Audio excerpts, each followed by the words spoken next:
Good morning, everyone. My name's Mahalia Fransme. I'm the Councillor for Moreton and Meanwood. I'm also Chair of Corporate Governance and Audit Committee. I'll be chairing today's meeting. The meeting is being live streamed on the Council's website, but also you can observe, so those who aren't present can observe the meeting online. And now I'm going to invite members and officers to introduce themselves. Please remember to turn off your microphones once you've introduced yourself. Thank you very much.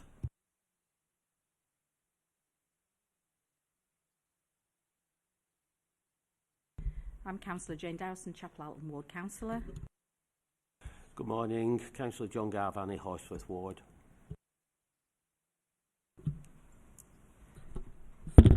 Morning everybody, Rebecca Roberts, Legal Officer. Morning, I'm Victoria Bradshaw. I'm the Interim Assistant Chief Exec for Finance, Trade and Resources, Section 151 Officer. Thank you. Good morning, Tim Rollett from the Council's Intelligence and Policy Team. Good morning, I'm Richard Ellis, Deputy Chief Officer for Financial Services. Good morning, Ryan Glennon, Senior Audit Manager, Internal Audit. Good morning, Brenda McLaughlin, Senior Audit Manager. Morning, Angela Laycock, Head of Finance, Internal Audit. Morning everyone, Aaron Linden, Head of Information Management and Governance. Good morning everyone, Farah Khan, Deputy Director Social Care. Hello, Farah Kenyon, Head of Service for Social Work Teams in the East and also Duty and Advice.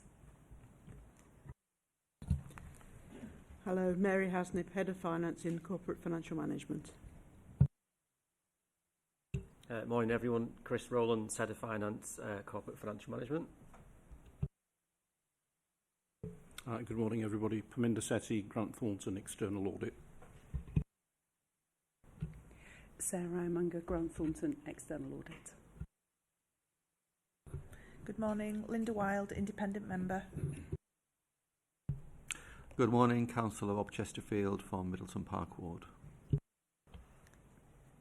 Good morning, Debbie Oldham, and I'm Clerk to the Committee. Good morning, Jonathan Foster, Senior Head of Audit, Corporate Governance and Insurance, and I'm acting as Lead Officer to the Committee today. Thank you everyone and welcome. And we're going to move on to agenda item 1. Debbie? Thank you, Chair. Under agenda item 1, there are no appeals. Under agenda item 2, there's no exempt information. Under agenda item 3, there's no formal late items, but there has been supplementary information in relation to agenda item 11, which has been circulated, so I'm hopeful that you've all got copies of that. Under agenda item 4, could members provide any declarations of interest? I'll take it that there are none. Under agenda item 5, apologies have been received from Councillor Robinson. Thank you, Chair. Thank you very much. Moving on to item agenda 6, to approve the minutes from the last meeting. Can I have someone to agree them? Yeah? Thank you. And then we're going to move on to, any matters arising.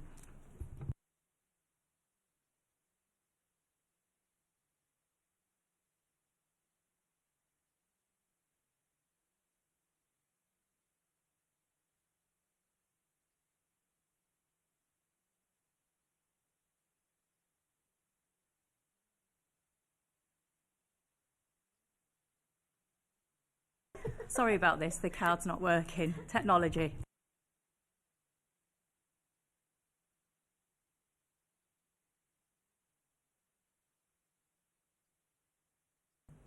There we are. Sorry about that. Yes, matters arising. There were some points that were raised following Grant Thornton's report on IT report in November. Responses were circulated to all members in January via email. And that's all. Thank you. Thank you very much, and thank you to Councillor Timmins for joining us this morning. Moving on to item agenda 8, Angela. Thank you. This is our regular update report that provides a summary of the work that we've completed since our previous update report in September last year. It outlines our assurance activities on the performance and quality of our work, and it provides information relating to the monitoring of urgent decisions. As you'll note, we've changed the format of the report to detail under the audit work section our progress against the work we identified as a priority in our September update report, and that's supported by a graph that we have at the end of Appendix B that shows the planned number of reviews and their status. Based on the work completed to date and the planned activities for the upcoming period, we're on track to have completed sufficient work to give us the assurance required to deliver our annual opinion on the Council's risk management, governance and control framework. We continue to monitor the implementation of our recommendations, which is outlined in Section 6 of Appendix A. The majority of the open recommendations are not due. However, there are 6 recommendations within the children's and families area that are 7 months overdue. They relate to the development and improvement of finance policies and were made in our Children and Families Finance Policies and Use of Section 17 Funds Review. The delay in the implementation of these recommendations has led us to delay our follow-up in this area.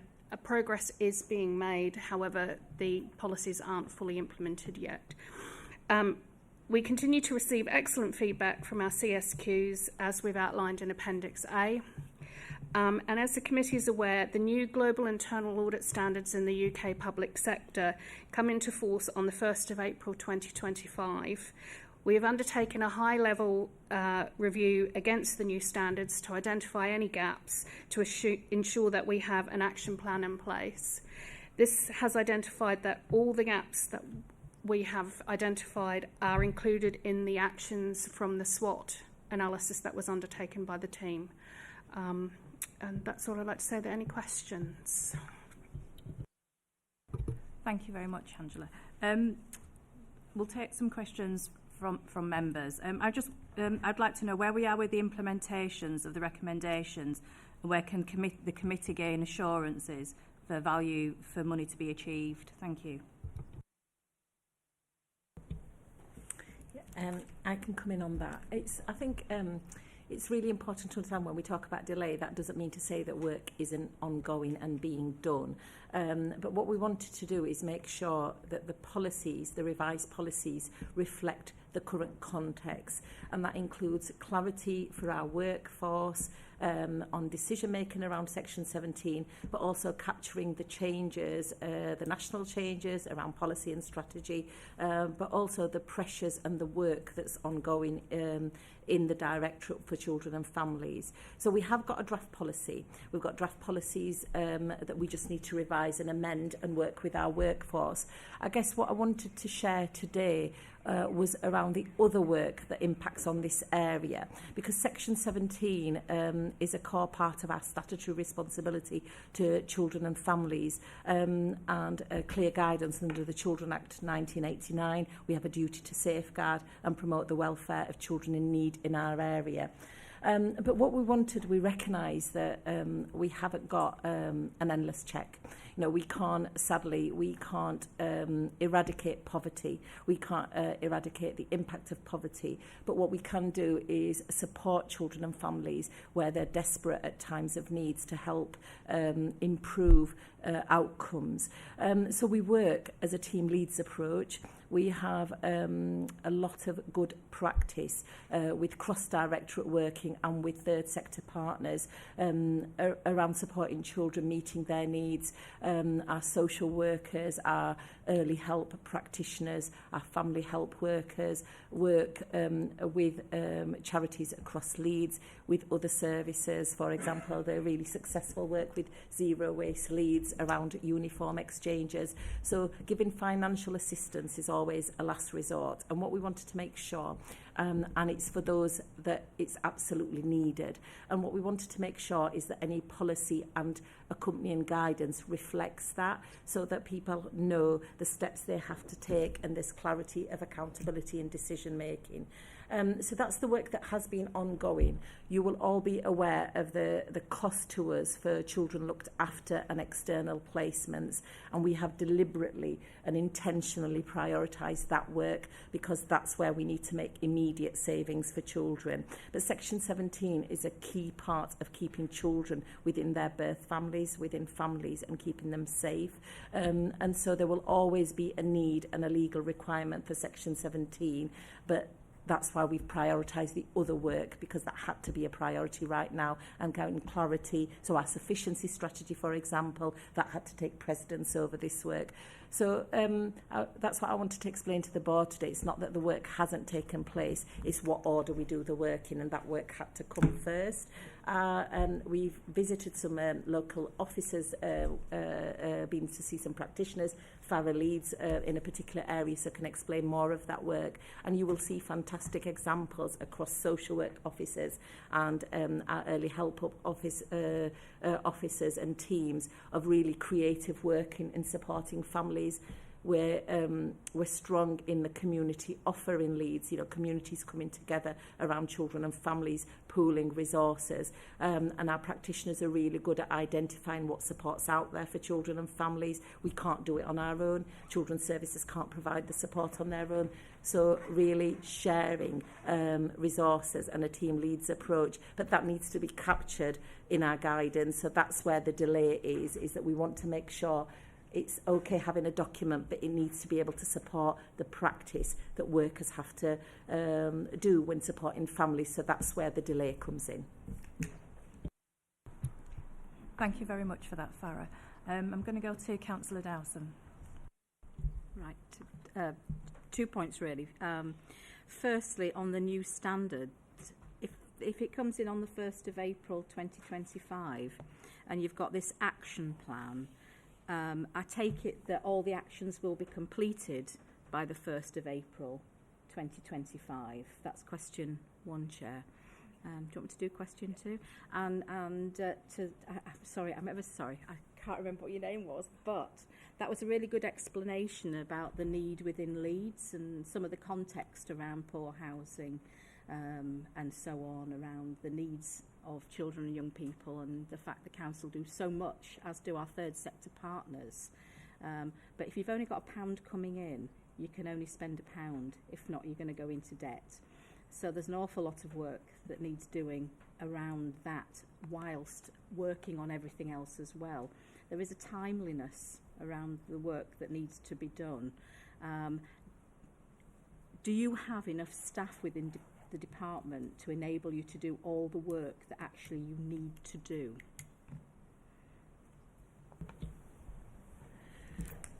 You can never have enough people to do everything. What I'm confident about is we've got the right people. We've got people that are creative, that understand Leeds, that understand the needs of Leeds. We've got people that it's about listening to staff as well, frontline staff who day in, day out work with children and families, but also to our families. As Leeds, we're really invested as a city in prevention. That's the focus of the work in our cross-directorate delivery board as well. We want to reduce the number of children looked after. We want to make sure that children are supported to remain in families. I am confident that that direction of travel for us is the right direction. The direction of travel nationally, Leeds was, we had a big part to play in the National Care Review and subsequent reforms. And I am confident that that's the right direction of travel. So we have the right people. We have the right people who understand Leeds, who are committed to Leeds. So I really believe that the direction of travel for us is right. We do have very, very tight oversight, and rightfully so. The public pound, is important that we have that scrutiny. We understand how we spend it and take that seriously, our responsibilities. But what we will always do is support people who need it and provide for our duties appropriately. So to make it easier, we're both FARA, so that makes it easier in remembering our names. We've got 2 FARAs in the same directorate. I think it would be helpful for FARA to give a little bit more of a context of, so for example, we have families with no recourse to public funds. We have a duty to provide Section 17, and rightfully so, to those families. We have families out of hours that might need emergency support, where we can provide a food voucher, etc., to see families through. So there are some examples where we do have to support families, but mainly we want to empower people to access the resources that are available to them, because as a council we can't do that. I'm going to hand over to Farah to explain a bit more about what some of the work that has been done in those areas. Thank you, Farah. Yeah, so just in terms of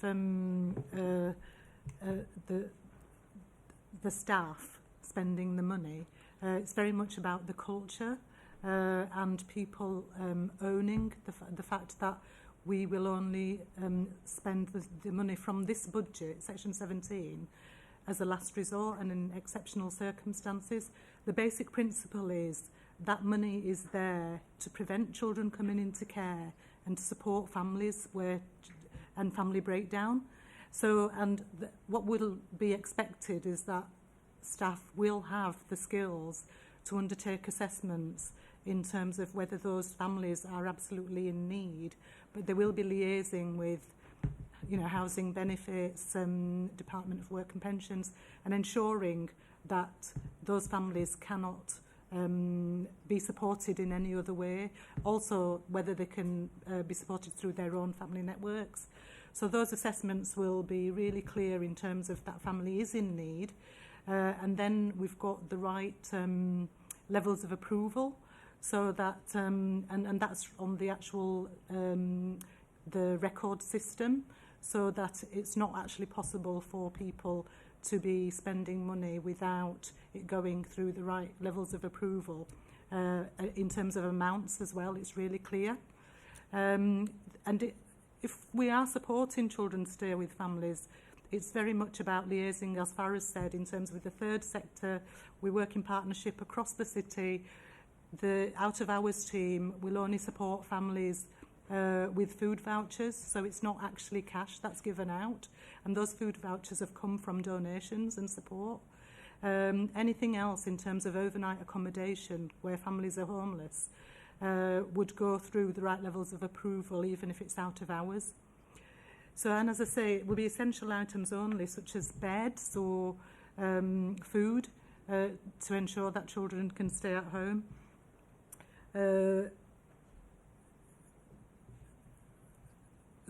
It sort of goes a bit broader sometimes. Before we enter into care proceedings, sometimes we might be paying for specialist assessments, but all of it's, or interpreting for families, but all of it's very much about what can we do to prevent children coming into care, because we know that the best outcomes for children is most often in their families, if they can receive that care there. I just want to add, the only time we'd approve, so out-of-hours housing, we work with housing colleagues out of hours, but there are some families that are like, our families no recourse to public funds, that aren't entitled to that. So that's the only time we'd approve. And the other thing I wanted to add is Section 17. We must recognise that the pressures on local authorities to support families where there are other pressures has increased post-COVID, and so we've had to be creative in this space.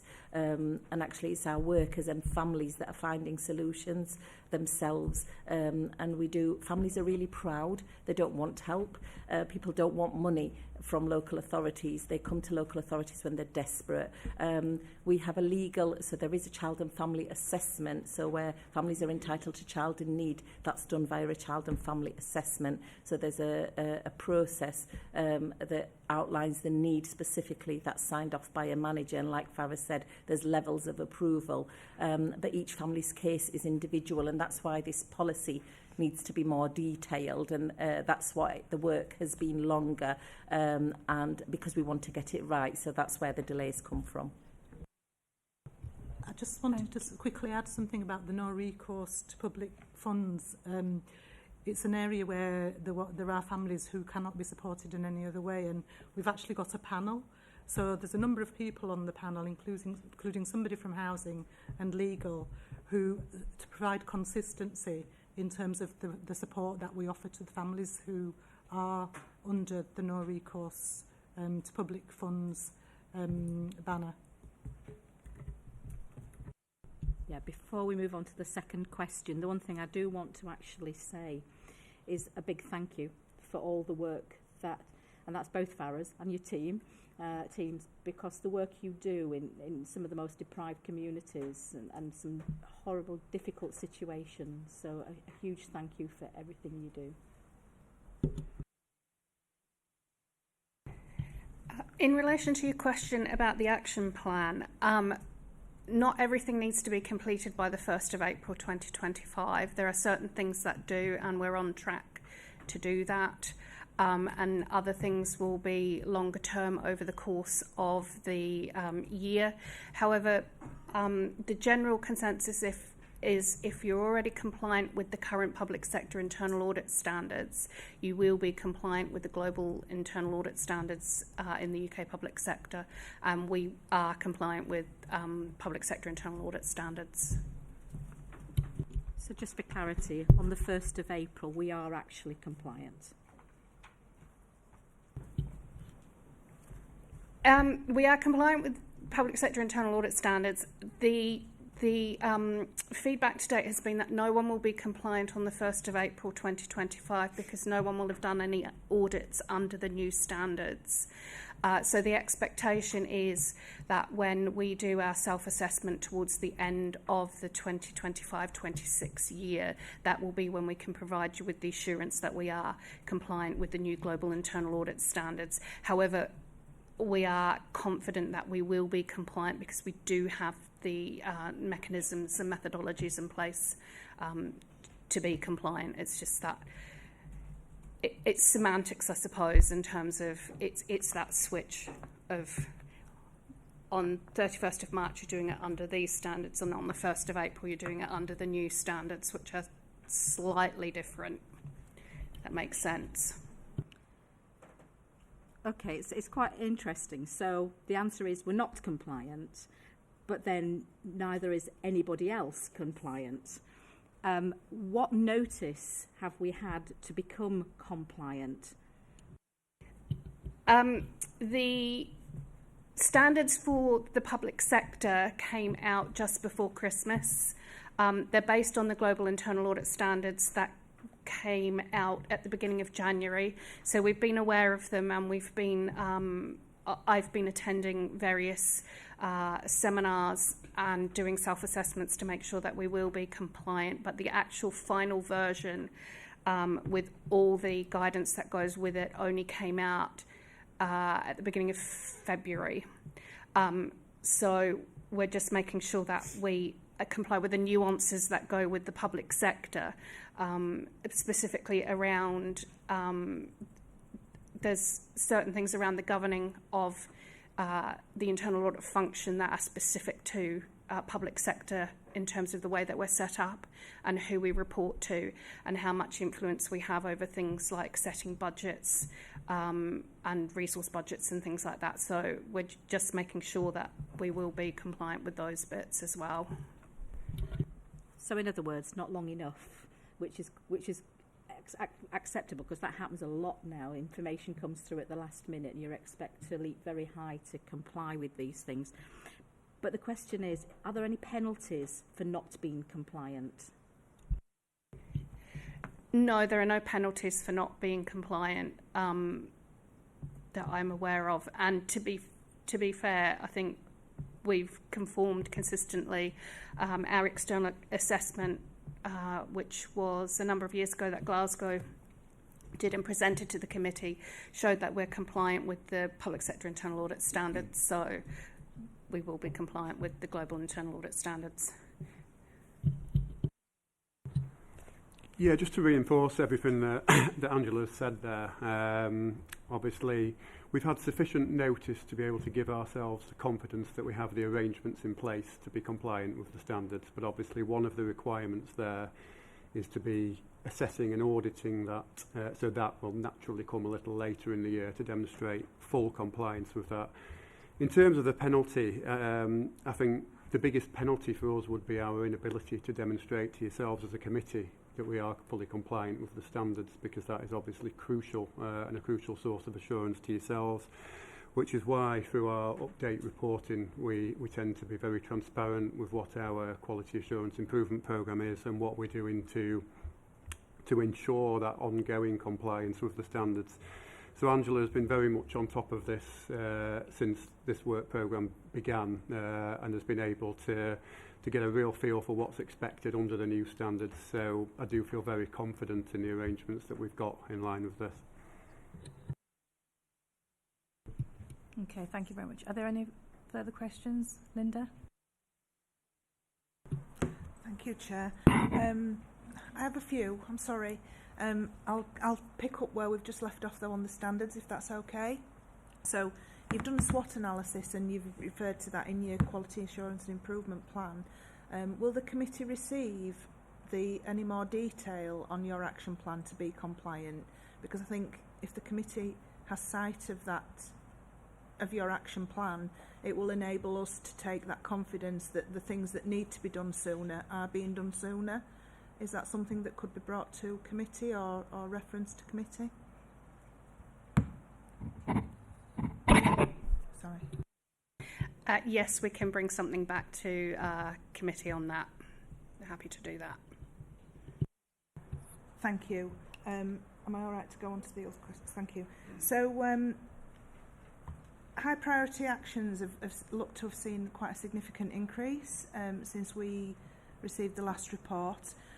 My question really is there anything that we should draw from that as a committee, and is it an exception, or is 51 high priority actions being open at this point in time fairly standard? Is there anything that we need to take from that? That's my first question. And then I have once again, I love coming back to corporate risk, and I do like the linkages of the plan to the corporate risk, so thank you for doing that. On paragraph 5.3, you cover off the fact that not all risks will be covered in year all of the time. Totally get that, understand that. But as a committee, do we receive assurance from yourselves that those risks, accepting that they may change? I understand that. But do we receive as a committee any assurance that there'll be sufficient coverage over those risks, say for example over the course of a couple or 3 years?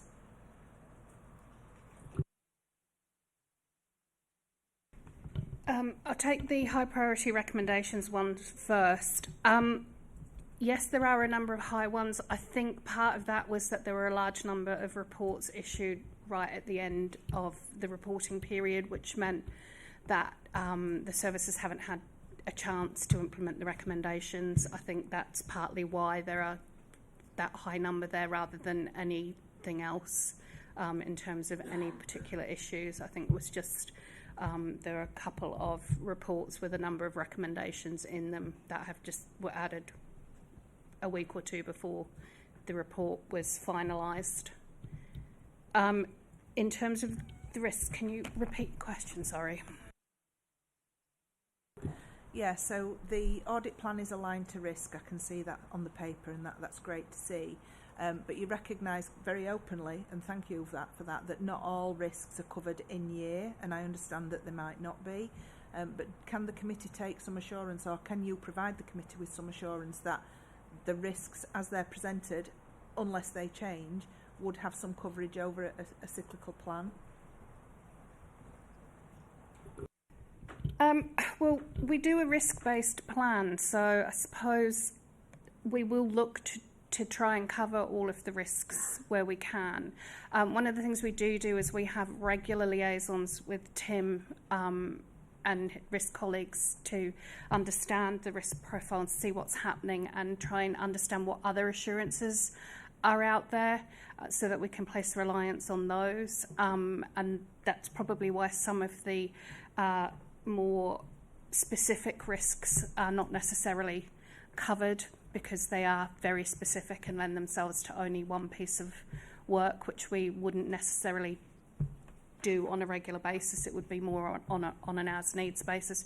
But I'm confident that we will cover all the key risks across the council within a period.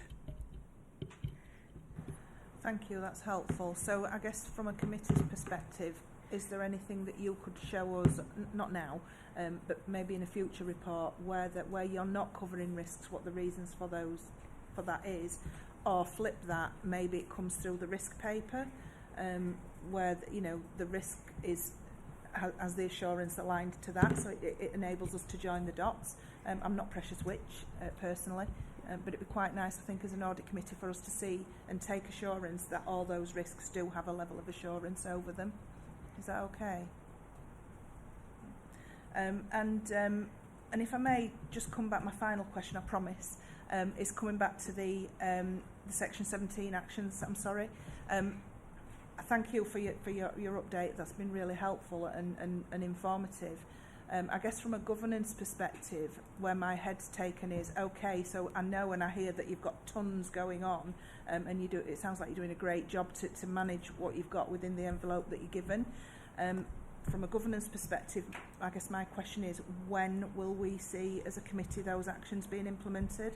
Because I can hear a lot of what you're doing as to why they haven't been, and I understand that, but when can we see that there will be some action in respect of those actions brought back to the committee? So the key to this is the draft policy, the policy, and that's at the final stages. So I anticipate that it'll be ready in the next few weeks. So it's very imminent, and then we can launch that with our. Then we can launch that with the workforce. So I am confident that within the next month we will have done the work to launch the new policy, which will provide a more consistent approach to the use of Section 17 and clarity. And that will reflect the work that we've done. So it's just a shame of the timing of being here. If I was here in a month or so, that would have already been ready. Thank you very much. Are there any further questions? No? Okay, thank you very much. Are we happy with the recommendations in the report to move them? Okay, thank you very much. Moving on to item agenda 9, the annual information governance report. Aaron? Thanks, Chair. This is the annual information governance assurance report, which includes the annual report of the Caldicott Guardian. As always, and not wishing to repeat the contents of the report, I'd like to just highlight 3 key points for members. Firstly, our information request performance has overall continued to meet our KPI for this financial year so far. There is, however, a significant challenge to this due to workload pressures within the information governance team, as well as across the council. This is against an increase in demand of 30% in relation to subject access requests, which is a fair increase in a year. This makes meeting our KPI all the more impressive. So a huge thank you to all the staff who contribute to that across the council, because it really is a fair task. Secondly, as I gave a verbal update on this last year, I'd like to confirm that we are live with our data protection impact assessment platform using Microsoft Power Apps. Feedback has been positive, and this being in place enables us to meet internal audit expectations, as well as generally improve efficiency and compliance. We also continue to work on similar Power Apps for information requests and information incidents. Although there has been significant delays in relation to developing those, we would hope that we are live with them by the end of this calendar year. Finally, this report also presents the progress of the Council's action plan following the ICO's audit of Leeds City Council's compliance with the UK General Data Protection Regulation. Section 5 of the report on page 60 provides more detail as to where we are with this, as does Appendix 2. The main highlight, however, is that whilst we continue to progress 11 actions following the ICO's progress review in December 2024, they have confirmed that the audit engagement is concluded. This has been a helpful exercise to improve compliance in a number of areas, and this is the foundation for us moving to a better continuous improvement model through future information governance audits and improvement plans. Thank you, Chair. I'll take any questions. Thank you very much. Are there any questions from any of the members? Linda? Just a very quick one, and apologies, you may have covered it, but I couldn't quite hear you, so sorry about this. On page 73, paragraph 4.6, you talk about the not meeting the ICO's expected KPI target of 95%. I wondered whether, and again, I'm really sorry if you did say this, are there any implications of not meeting that for the council? And accepting that you're anticipating improvements for the introduction of the app, how does Leeds compare to other councils in this respect? And I'm sorry if you did cover that, I'm really sorry. No, I don't think I did cover that directly. So the ICO publish, you could say it's generally expectations, so they kind of grade it. At the end of the day, they would prefer us to meet 100%, but their guidance does refer to what's acceptable, and 95 and above is what we should be striving for. Our current KPI, which was set prior to, or roundabout kind of prior to COVID, was about 90%, frankly because performance was actually significantly lower than that. So we are sitting above KPI since we made changes a couple of years ago, and they are positive. The new Power App should help us even more so with efficiencies, and also we're looking at a new redaction tool.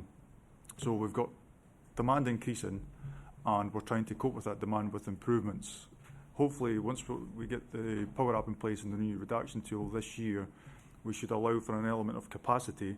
But if demand continues to go up, we are going to struggle at a point in the future as well without additional staff or other developments.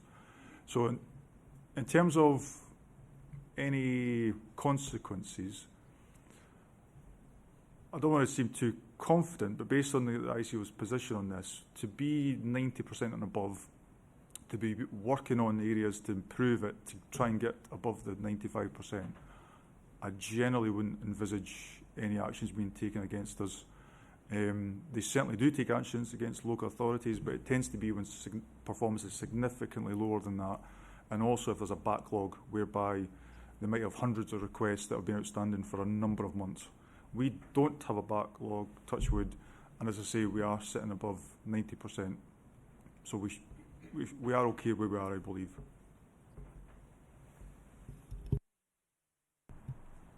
Thank you very much. Are there any further questions from anyone? No? Okay, are we happy with the recommendations made in the report? Okay, thank you very much. Thank you, Aaron. You're so softly spoken, so it just gets difficult to hear you sometimes. Item agenda 10, decision-making statement. Girish, thank you.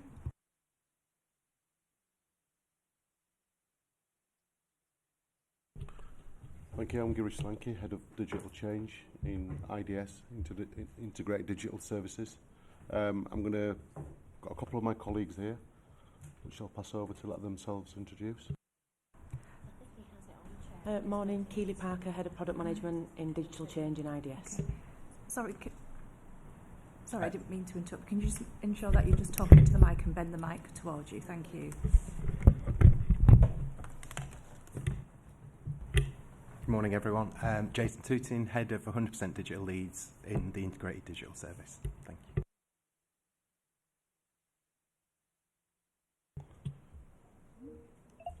Yeah, if I can. I'm okay to join the meeting. I've got a presentation to present which accompanies the report. Okay. I'm really, really sorry, but can you bring the mic closer to you so then we can hear the presentation? Thank you. Is that better? Yeah, a little, yeah. Is that better? Okay. Okay, I'm just going to go through a quick presentation which accompanies the report, and quite happy to take any questions at the end of the presentation. So, just to give you an overview of the governance that we've got within IDS, I'm just trying to get rid of the screen here. Why is it not doing it? Okay, no idea why it's stuck in the middle of the screen. So we have a cycle of internal control documents to ensure that we got governance around everything we prioritise within IDS. So we've got documentation which we've got an IDS strategy which has been published. We work with our directorates and portfolio management office, the PMO, to ensure that we deliver according to our governance arrangements. We clearly communicate through our digital change team, which is us, so that's my team.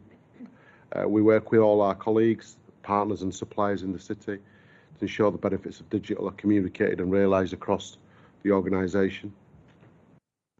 We effectively embed, so we've got arrangements where we do recording, resource management, and we've got governance arrangements with our PMO office to ensure that everything is documented in terms of following project management principles and delivering those. We have a number of monitoring measures in place, working with our Office of Data Analytics, and we've got some reports in Appendix 1 which details some of the dashboards that we've got. And we also review and refine and continue to look for that continuous improvement throughout the processes through a number of boards and control mechanisms that we have in place that I'll take you through in a couple of minutes. So this governance diagram here, I'm not going to go through it in detail, but this was only just presented to our senior leadership team about a month ago.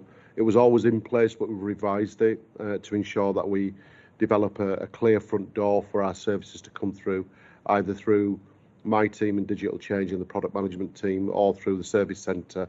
And we're also looking at our web offer to make sure that people have got an access point into IDS. And clearly you can see from the diagram that if there are requests that we don't currently offer, then we've got a design principle that we go through and then evaluate that request to ensure that it becomes a catalogue offer and a service offer. So we are in the process of embedding, further embedding the governance process as documented there, and that'll be done in the coming months.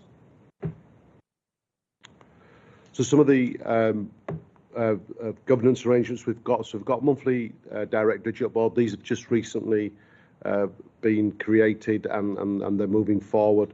So we meet with the chief officers within each directorate.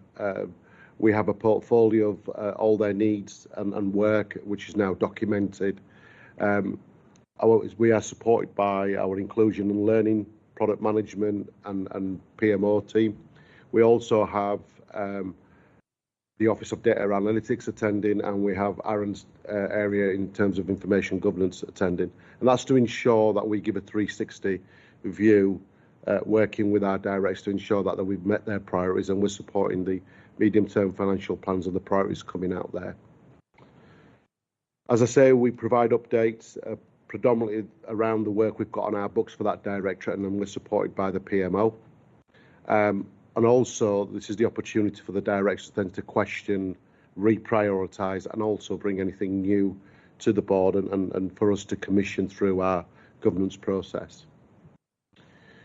We have an internal design authority, and this is more of a technical board. It's chaired by our CTO, David Halligan.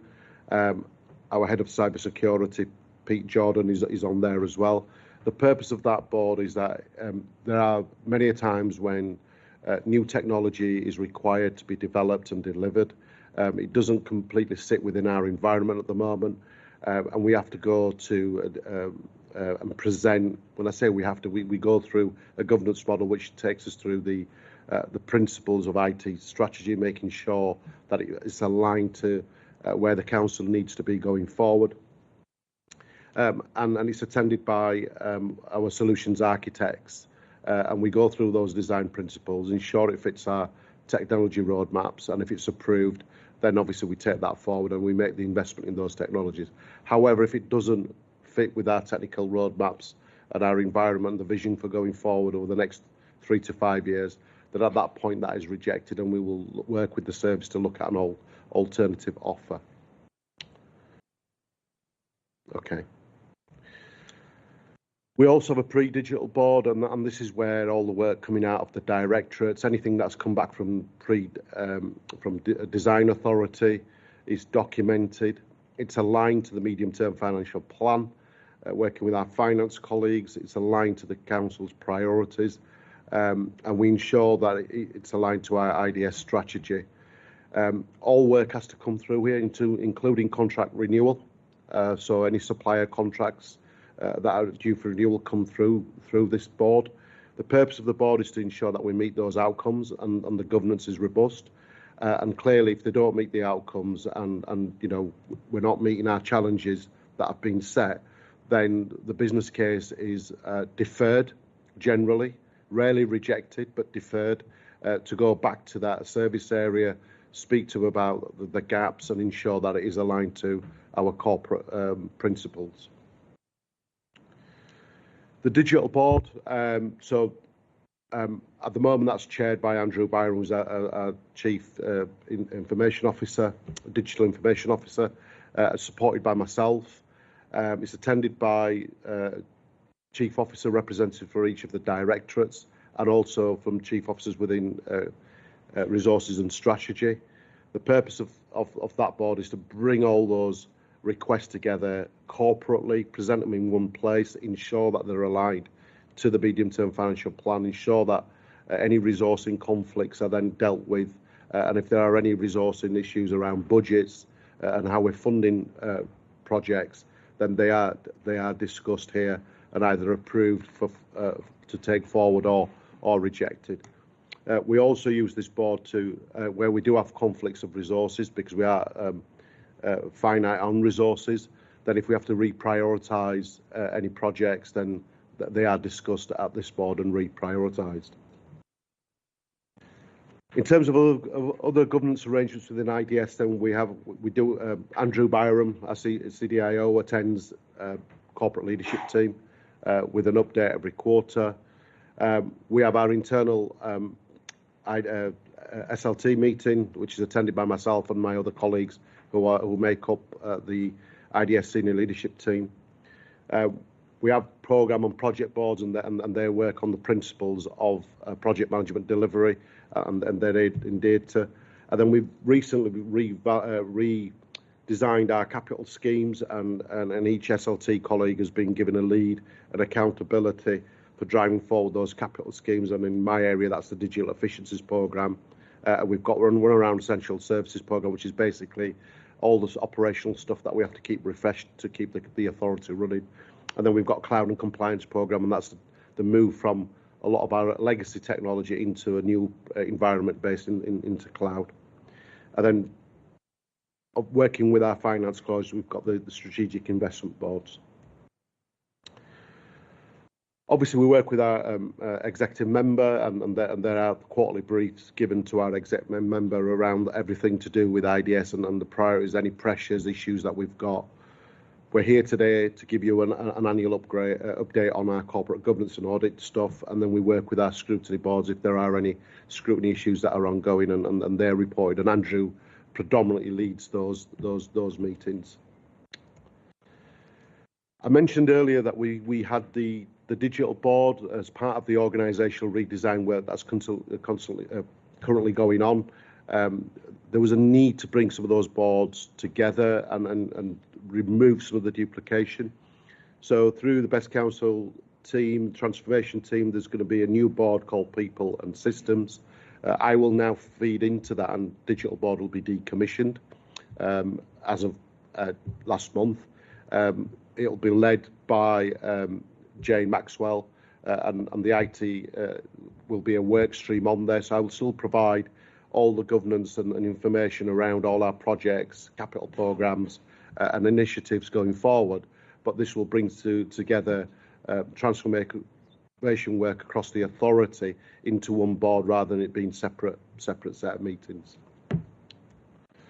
So in terms of next steps, we'll continue to work on documenting in our governance and strategy. There's a lot of work going on within IDS to ensure that we're supporting the organisational design, the medium-term financial plan, and we've got a task and finish groups set up to ensure that we support those.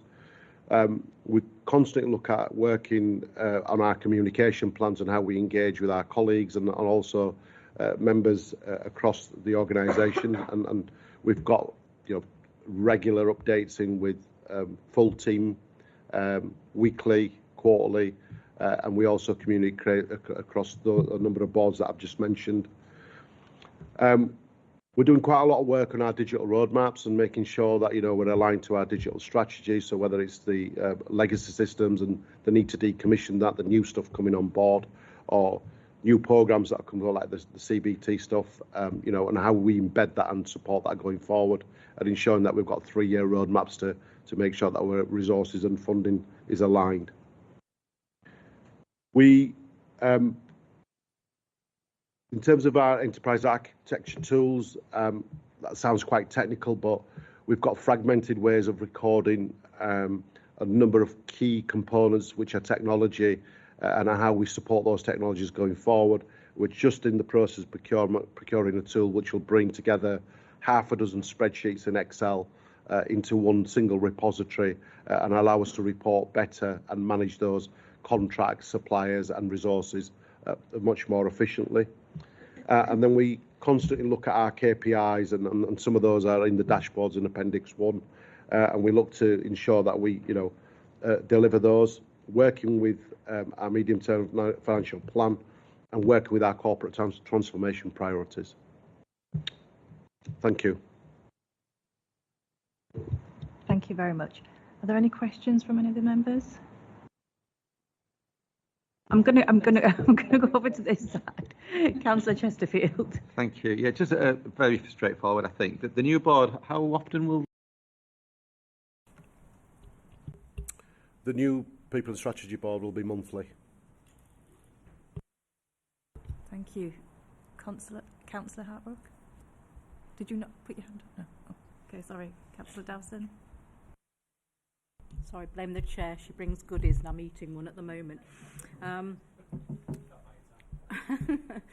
I wanted to ask about the interface with staff, because, and I love the language. I was laughing the whole way through around architecture and all this business, which is really good. And if you're into IT and digital, it's absolutely fantastic. And what you do amazes me every day. So thank you for that. But if we're not taking all the staff with us, if residents are complaining because they can't access the services they need, if people are constantly worried about cyber security, and you mentioned cyber security falls within this as well, and we're also looking at digital exclusion across the city and how we actually work within what you do and mirroring that up with reality and what staff at the hubs have to do in supporting residents. Just wondering if you can go into that a little bit about how you plan to expand that out. Can I ask Jason or Keely to come in on that one? Jason probably first and then Keely. I understood about 3/4 of what Girish was saying, so I absolutely take your point about some of the language being too technical. When we speak to colleagues across the organisation, and even more importantly when we speak to citizens, to residents, we would not use similar language.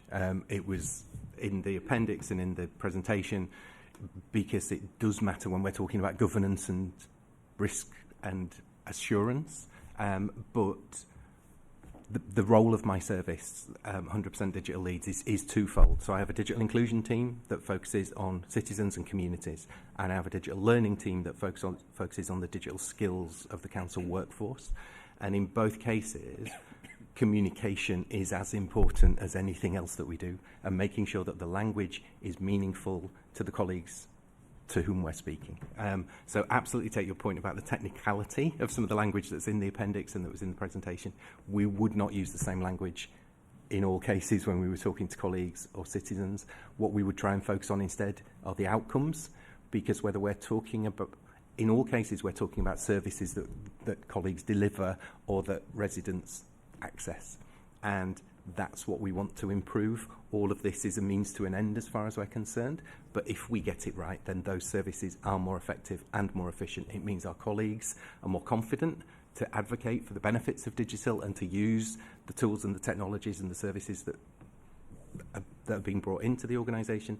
It means our citizens are more confident to interact with us in that way. And it is one of the rare policy areas where everybody wins if we get it right, because it does mean that citizens are able to interact with the council in the way that they choose, that is most convenient for them.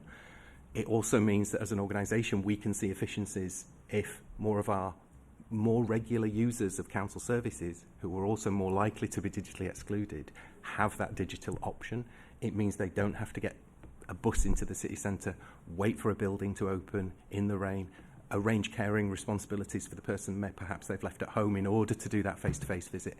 It means more of our colleagues and our citizens have more choice in how they interact with us. But that was a very long answer to say I completely agree with your point. Keely and I attend, as Girish mentioned, the Directorate Digital Boards. I don't know if Keely wants to say a little bit about the level of the requests that come into those digital boards at each directorate, because although we have papers that do have a template that requires some technical understanding, actually Keely and I and IDS colleagues will do some of that interpreting with colleagues and for colleagues so that we can get them to focus on the outcomes. I'm happy for Keely to talk more about that. Thanks, Jason. Yeah, we attend the monthly Directorate Digital Boards. They are very different levels of requests that come in. And I think it's really important that we tailor our responses in that way. I have been in this job for 20 plus years, but I always say I am not technical. I am that, me and my team of many product managers are that in between the technical people and the people consuming our services, be them citizens or members of staff. I find it really important that at those Directorate Digital Boards we have a mix of membership and that we are able to communicate in the right way, depending on level of understanding. I work really closely with Farrer and people in children's. I know their passion is social care and looking after people. Although our passion is technology, it's absolutely about enabling services and communicating in the right way. I sometimes get baffled by technology, but I'm not scared to say, I don't understand that. Can you tell me in a plain English? I can then understand that and translate that to other people. So it is really at the heart of everything that we in our team do about bringing people with us, definitely. If I may, sorry, Chair, one final thing that I forgot to mention. We were talking there, both Keely and myself, about communication to colleagues. Really importantly from our perspective is listening to colleagues. So particularly for my digital learning team, they are working with colleagues at all levels, and although we are delivering training to those colleagues in a variety of formats, we're also listening to the challenges that those colleagues have in terms of using the technology that we're trying to bring in. Recently, we're in the middle of a programme for all 2,000 plus managers across the organisation, the Be Your Best programme. We're about to support colleagues who are launching the Core Business Transformation programme, which will include around 4,000 of our colleagues who currently do not have an online presence, haven't been given a laptop or a device, haven't got a network login, but will be able soon to access a whole range of digital services provided by the council on their own devices. So supporting those colleagues, but listening to those colleagues most importantly as well, so that through all of the boards and governance that Girish mentioned, I can bring that back to our senior management team. Girish can escalate and feed that up to our senior leadership team, and then it can go to all of the other boards. If we hear something from colleagues on the front line or any other level within the organisation, we have those routes that we can feed that back. So it's communication two-way as much as it's communication outwards. And that's really good, because part of my other responsibilities are around parks, and park staff are out and about and they don't have access to the information that is coming out. So the fact that they will have the ability to do so on their own devices is actually critical to them. So it would be quite nice to have some kind of timeline on that when you've got it. I'm not expecting an instant response on that, but that'll be a great step forward when you can achieve that. The other thing I'd like to do is a big shout out to our staff at the hubs and libraries, because they do an awful lot with regard to digital inclusion and making sure that people can use all the things that they have to use now to access benefits and all sorts of council services as well. So at some point it'd be quite nice to know what kind of investment we're going to put into our hubs, or extra investment into our hubs and libraries, to make sure they're fit for purpose as we move further into the 21st century. And the other thing is an update at some point on the rollout of Wi-Fi to all council buildings, to make sure that we're not missing anybody whichever venue they happen to be in. Thank you. Certainly happy to answer the first point and defer the Wi-Fi question to one of my colleagues who will know more about that. From a digital inclusion perspective, libraries, community hubs, absolutely key to the 100% Digital Leeds programme. One of probably only the delivery partner that is a universal service. The 100% Digital Leeds, the digital inclusion programme, has hundreds of partner organisations, often third sector, health and care and so on and so on. Libraries and community hubs, almost the only one where anybody can walk through the door and get that support. So absolutely key. I want to say in October, September last year, obviously the provision that libraries provide within the buildings is fantastic. They also, along with a number of our other partners, offer free SIM cards for people to take home and put in their tablets, put in their mobile phones so that they have connectivity at home if they can't afford it. In September, October last year, libraries were the biggest gifter of SIM cards in the country. That's a national data bank scheme run by the Good Things Foundation.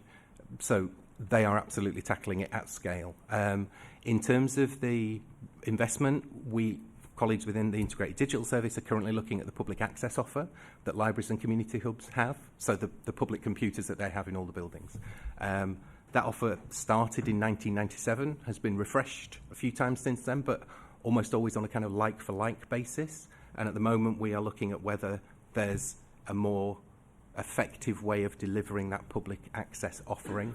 There's a pilot that will be starting soon in one of the libraries and community hubs. I want to say Dewsbury Road. Keely whispered that in my ear, so I can take no credit for that. Thank you, Keely. And that will absolutely be reported back into our Integrated Digital Services senior leadership team, but colleagues from libraries and community hubs are on that little project team, and they will be collecting feedback from members of the public that are using these slightly differently configured devices. So we will be doing it in a staged way, and we will be looking at whether we can provide a better offer for less money, essentially. It's using Chromebooks and a different operating system rather than the Windows systems that we've always had. But it's being done in a very small-scale pilot, and all of the feedback will be gathered and fed upwards before any decisions are made as to a wider rollout. Wi-Fi, I'm going to hand that over and hope someone else can answer that. Thanks, Jason. Just a couple of things before I come on to the Wi-Fi. So in terms of the parks and countryside and some of those are front-facing workforce out there, the CBT programme, which is chaired by Victoria, will deliver that functionality to our frontline staff that currently don't have access to simple information like wage slips and things like that, through either bring your own device, as many people can use that, or through various devices that are either council owned or through the home device through using web services. So that will be enabled as that programme is rolled out in the coming months. In terms of Wi-Fi, I'm just quickly checking now, but I'm not aware of any particular offices that don't have Wi-Fi, but I will double check that. So it wasn't just offices. We were going to roll it out into all our settings. So not just offices. And I think this is the whole point. It isn't just about people who sit behind desks in an office. It is around everybody else as well. But along with that offer of people using their own devices, it does need to come with training and support as well, because the frustration often, if you haven't done it before, is that you do get this juxtaposition about people expecting you, or abbreviations, so you don't quite know. And I'm not quite as simple as I make out, because I did work for one of the major mobile phone companies for 15 years. But I know from personal experience of people talking to me in that life how frustrating it can be if you don't get somebody who can actually sympathetically support you moving forward. And that goes for staff and residents alike. Yeah, I agree with that. And Jason's currently working on a programme around that inclusion work and learning to support part of your Be Your Best programme, our officers and people out there, and also putting together a training programme that will support and bring those people on board That's also been addressed by the CBT programme, the Core Business Transformation Programme, because we're aware that there's a cohort of 4,000, somebody will correct me, maybe Victoria, out there that currently don't have access. So there is a learning curve to go through there.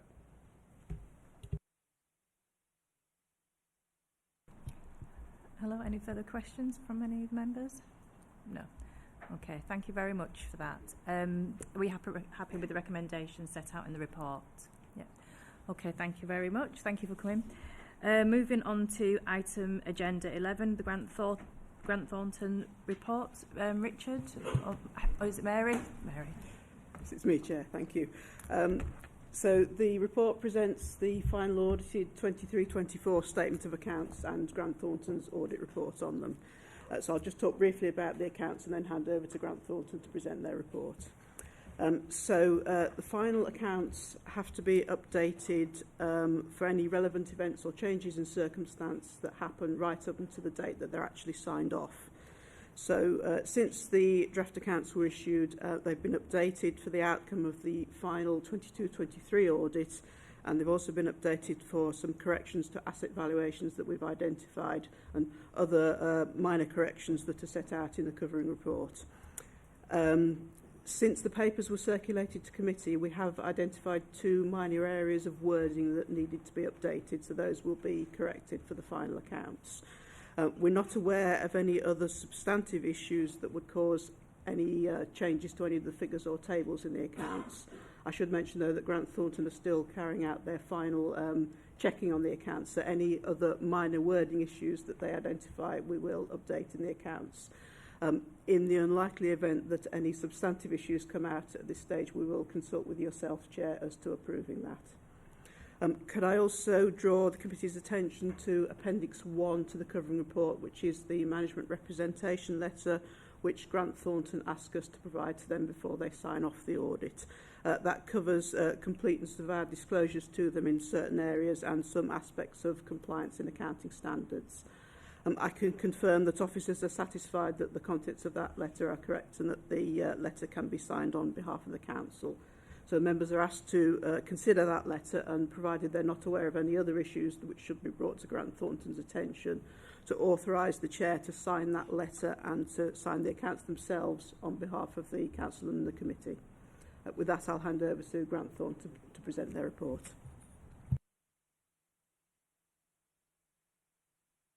Sorry, Victoria, sorry.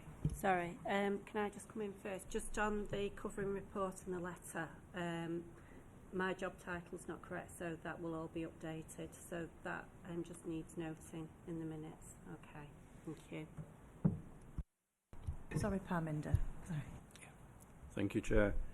I think before I go into the audit findings report and just talk you through the key highlights, I think it's just worth pausing and highlighting that it's quite a big achievement for the authority to have prepared 3 sets of accounts in just over a year, and we expect to sign off at the end of this week, which would mean you'd have 3 sets of accounts signed off within 12 months, which is a great achievement.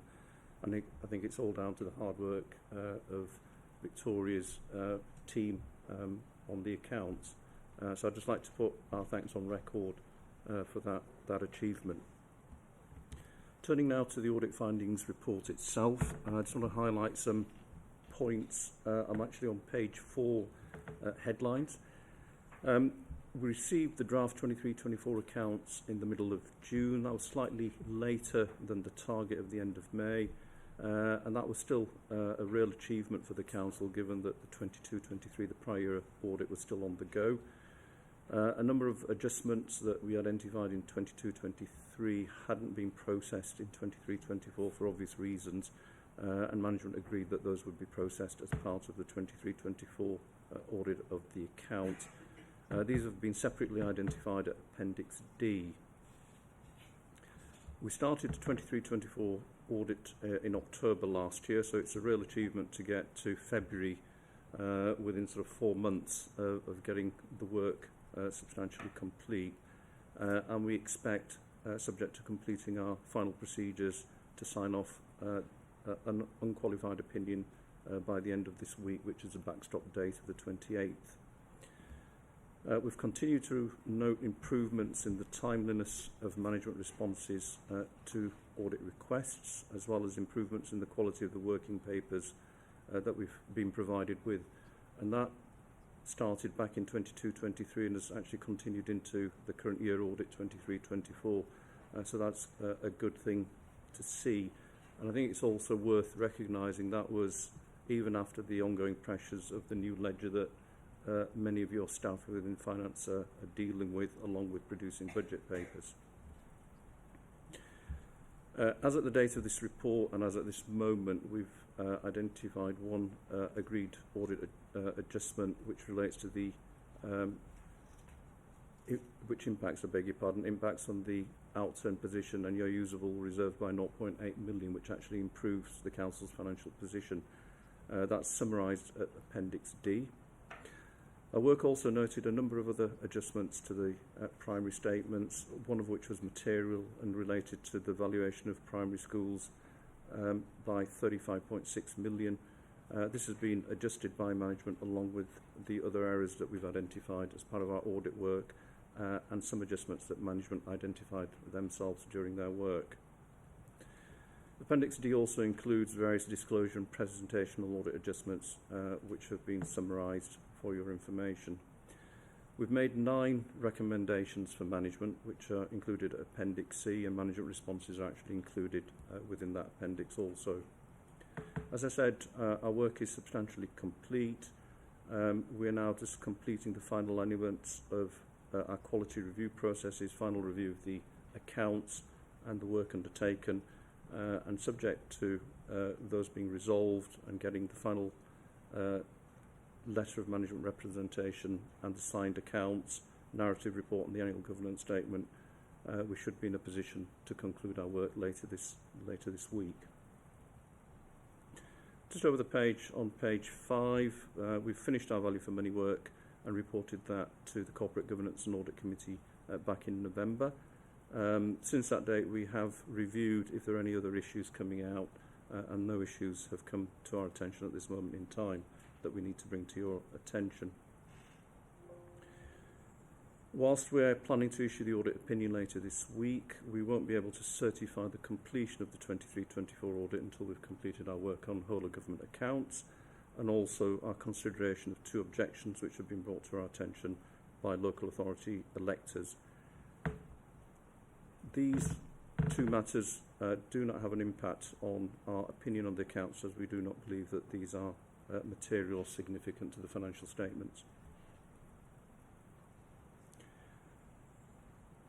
In undertaking our work, we determine materiality. We revise materiality, which is summarised on page 7. The original materiality was based on the audit plan on the prior year accounts, and we updated it to reflect the figures included in the 23-24 draft accounts. So that's just there for information. Each year we focus on significant risks, and there are 2 significant risks that all auditors are required to consider. One is the management override of controls, which is summarised on page 8, and this is where councils, given the financial pressures they're under, may manipulate the year-end position to report a balanced position. Pleased to report there's no issues that we've identified from our work in undertaking reviewing management override of controls and journals testing in this area. We did identify one issue which relates to the approval of journals being posted without being independently reviewed, and we made a recommendation for management to consider around that in the appendix. Over the page, the other significant risk that all auditors are required to consider is the risk of fraud in revenue recognition and expenditure. Having reviewed the council's arrangements, we rebutted this risk at the planning stage and reviewed that during the final accounts process, and again have rebutted that. No issues have come out from our work in this regard, except one relating to business rates retail relief. This relief was provided from going back to COVID-19 times, and we noted that reviews don't take place of the applications, and again we've made a recommendation in that regard for management to consider. The 2 other areas that are significant risk within the council's accounts are where the big numbers are. The first one is around the closing valuation of land and buildings, including council dwellings. We identified a number of issues in this regard. I think the first one is repeated in prior audit reports, and that's the valuation date of the council's valuations, which is the 1st of January. We have noted in previous audit findings report that this date, in our view, should be moved to the 31st of March, and that's something that management has considered, and we've made that recommendation again. There are a number of findings on property, land and buildings that we've identified, which are set out on pages 10 and 11. Just a couple I just want to bring to your attention. We noted that in our review of school valuations, there were some significant changes in the valuations shown. On raising this with management identified that the CEL system used by the council didn't properly record and extract the proper construction rates in the valuation basis, instead using a reference code. That's actually a software issue which management has raised with the software provider to try and resolve going forward. That resulted in an adjustment of £35.6 million. The other area relating to land and buildings was around having floor plans available for each and every asset. We looked at 41 assets and noted that floor plans were not available for 36. Now, whilst we were able to obtain assurance around the floor areas used to confirm the valuations, we did recommend that valuers going forward do develop floor plans and record these for future.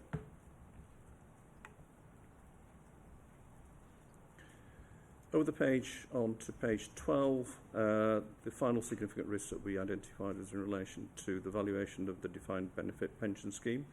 Our work has not identified any significant issues relating to the council in this regard, except there are a few which came out of the Aon valuation.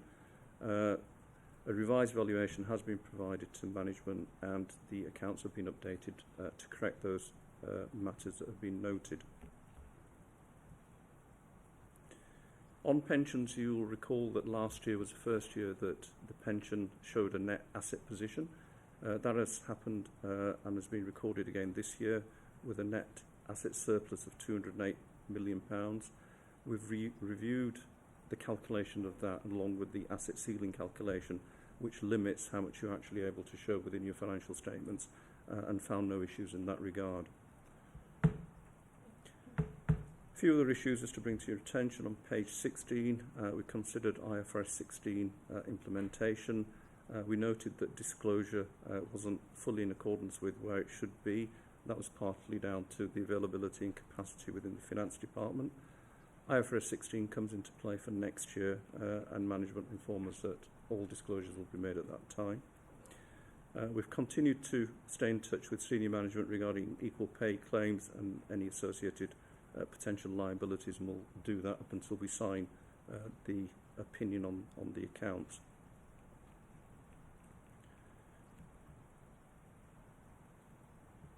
On page 23, our review of the primary statements and the cash flow in particular noted that the cash flow statement didn't fully comply with the disclosure requirements as required. Management has now updated that to correct it.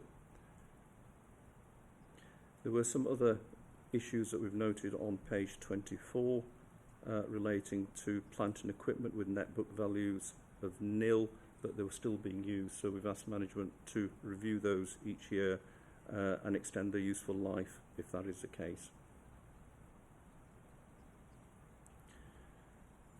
On page 26, we considered the annual governance statement and the narrative report. We identified a few minor amendments. On the AGS, we noted that it didn't include our findings from the 23-24 audited annual report on value for money. That is now being incorporated into the current AGS, which is on the next agenda item. There are no independence and ethics issues that we wish to bring to your attention other than as noted. Our action plan is at Appendix B, and our audit fees are disclosed at Appendix C. I'll pause there and happy to take any questions. Thank you very much. Does any of the officers want to come in? Sarah? No? Victoria? Sorry. Thank you, Chair. I just wanted to reiterate the thanks for the teams. I think that goes both sides for the audit team as well as our teams. It has been no mean feat to do 3 audits in 1 year. It's quite significant, and to have the quality of the accounts that are put before you. So I just wanted to say a big thank you to everybody. It's been challenging to do that, as well as bringing in a new financial system and all the other day-to-day things. So thank you, everybody. Thank you. Yes, thank you. I was going to say something similar as well, to say, no, it's fine, don't worry, that to get 3 years of accounts done within 12 months is a massive achievement, and also continuing that strong working relationship between Grant Thornton and the officers at the here at Team Leeds. It's been absolutely brilliant, and it's been, you know, it's just nice for that to continue, and hope that will continue to go from strength to strength. So thank you to all the officers that have worked really, really hard. You've had a lot of pressures on, and again, people forget the fact that officers do have families. They do suffer from illnesses. There are Christmas breaks. We've got ledgers coming in and all sorts, juggling quite a lot of things. So thank you very much to everyone. I'm going to move on to questions now. Are there any questions? I'm looking at Councillor Dowson. Me again. And it's around land and buildings, because this is the old chestnut that comes up again and again and again. So the question possibly isn't for you, but it actually is something maybe we want to bring back to look into in greater depth, because we're hearing the same thing audit after audit around the valuation of land and property. And I'm just wondering, and this change of dates was interesting, why we can't accommodate a change of dates if it makes lives easier for officers to do that. And just with regard to the 35.6 million, was that up or down?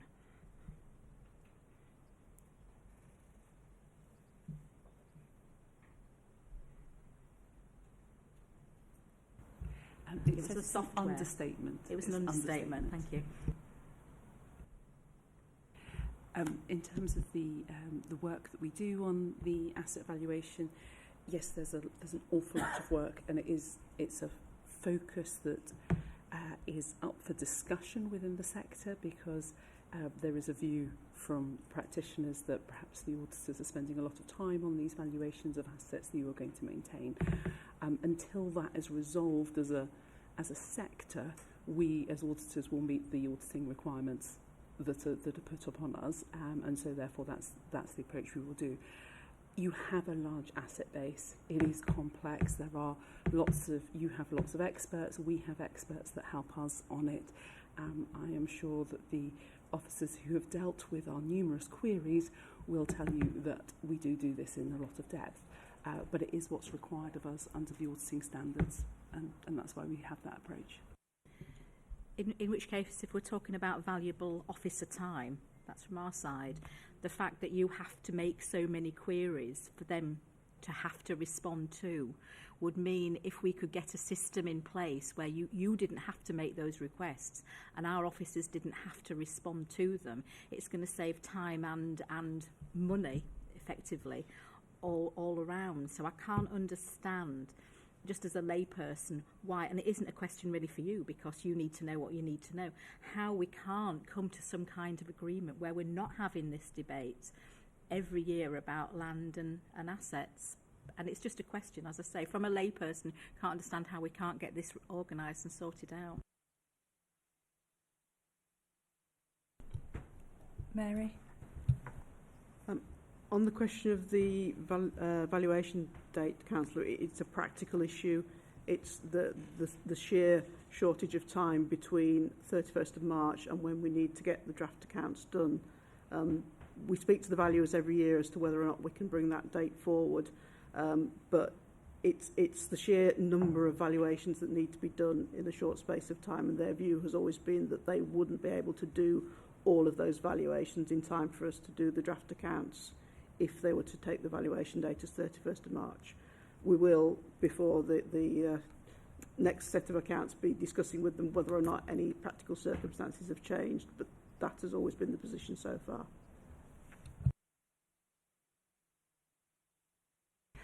Just on the other point, I think we've got to put this into context. We're dealing with 2.5 billion of council dwellings and 2.6 billion of assets, other land and buildings. It's significant. So to do those valuations is complex. It's not straightforward. There will always be things that are not, that we can try and mitigate as much as possible, but we do rely on the valuers and their professional experience to provide that information. But the scale of it, because of the size of the authority, is significant. Now we are looking at our systems around, obviously we're bringing in Dynamics first, and what other systems we can have which will link into that, which will make it easier, but the complexity of the different types of buildings and land that we're dealing with that are valued on different bases does make it very difficult to do it all the time. So there will always be issues that come through. Are the valuers internal or external to the council? We use a mixture depending on the type of asset that it is. Right. I mean, this is going to be complex every year. And bearing in mind we've just had a presentation about our digital offer. You were talking about, I think you were talking about some kind of software solution where valuations could be done if there's been no alterations to a property. The valuation potentially will just go up and down depending on the market. Is there any kind of formula that can be used whereby you don't need somebody to value it every year that would be acceptable to Grant Thornton? There are a number of factors involved in this. So things like your investment properties, then the code, the SIPFA code requires an annual valuation of that. For some of your other assets, you do have a rolling programme, and there is work that we do with the valuers each year between whatever date you did value it at as part of your rolling programme and what we think, what the valuer thinks, and whether we agree with that. The valuation should be at the balance sheet date that we're signing off. It's quite hard to articulate just how complex some of this is when we're getting into floor plans and the indices around building, what the building costs are and obsolescence for every single asset, and therefore we have a strategy and we test certain items. But this building, as opposed to your schools, as opposed to some of your council houses, they are completely different types of assets, and therefore what drives the valuation from a technical valuer's perspective is very different, and we need to get into all of those assumptions. I think we will always continue to look at what digital solutions will help all of us, because I think it's fair to say finance and audit would prefer this to be smoother, just because of the sheer amount of work on it. And we'll certainly, because we do this at the end of every audit, have one of those reviews about what went well, what can we improve. I think to manage your expectations, we will be striving for incremental improvements, but you are likely to get query. You're likely to see responses similar to this year, but we will be expecting incremental. I think just to add to that, it may well be that something the council might want to consider is sort of a phased approach, that if you can't do everything, you might want to think about one or two areas that you try and trial, see how it goes. Right, I'm sure if that's a workable solution that the council can handle, then that might be something they may want to look into. Just one final question. Are we outliers? I mean, we are a huge authority, second largest authority outside London, I understand. But are we outliers in this, or is this something that appears on every report you do for every council? It pretty well appears on every audit report that I'm doing. There's the complexity does depend a little bit on the makeup of your assets, but as Victoria said, the scale of your asset base and the complexity of it. For example, I do have another authority where you have an energy for waste scheme. That's an entirely different way of valuing something. I was supporting some colleagues in the southwest looking at the valuation of the bridge across the River Tamar. Again, these are just, if you're a large authority, you've got complex assets, getting into those details, they're just unusual, but your routine things absolutely is the same for everybody else. And if you pulled these reports for lots of other core cities, you would find lots of commentary on this section. Okay, thank you very much. Are there any further questions? Oh, sorry, Linda. Just a quick one from me, and maybe I'm being a bit picky, as ever. Page 10, so you're page 8, but the paper's page 10, on the management override of controls. You refer to the journals, and you've referred to that in your covering commentary, thank you. But you refer to, you actually say, what do you say? You say, I hope I've got the right page here. You say that you understand that there are compensating controls to mitigate the fact that there aren't proper authorisation controls in place. I might be taking this to the letter, but if you're saying that you understand that there are mitigating controls, have you actually tested those mitigating controls, and are you satisfied that management override of controls isn't an issue because you've tested that? I guess I'm being picky on the point as we understand, if that makes sense. Yeah, so there are compensatory controls in place, and as we say in the report, we found no issues from any of our testing, so there was no issues identified. But it is good practice to have independent authorisation of journals, and hence that recommendation is made. I suppose it's a matter for management and the audit committee to consider whether the arrangements you have in place, in your view, are appropriate and mitigates the risk. I see. I think I'm interpreting that we understand in a different way to how you've meant it in your paper. That's fine. Thank you. Okay, thank you very much. Are there any other further questions? No, thank you. Just also forgot to mention thank you to Grant Thornton as well for your work as well. Sorry. So, are members happy to approve the accounts for 23 and 24? Yes, that's brilliant. That's a majority. That's everyone that said yes, and happy to sign the letter with the amended job title as well. Yeah. Okay. Thank you very much. Okay, thank you very much. Now moving on to item agenda 12, the final annual governance statement. Liz? Thank you, Chair. So this is the final annual governance statements for 23-24. You've received it a couple of times already, so it'll be very familiar to you all. In Appendix 1 to the report, there is just a summary of changes that have been updated to reflect current position. But essentially, the annual governance statement is as it was in September. So now that we've received the accounts from our colleagues, we're now asking for approval to sign the annual governance statement. Okay, thank you. Thank you very much. We're going to move on to item agenda 13, Liz. Sorry, me again. Flying through this last bit. So this is the work programme and member development plan. Just to let or remind members that the March meeting has moved to the 31st.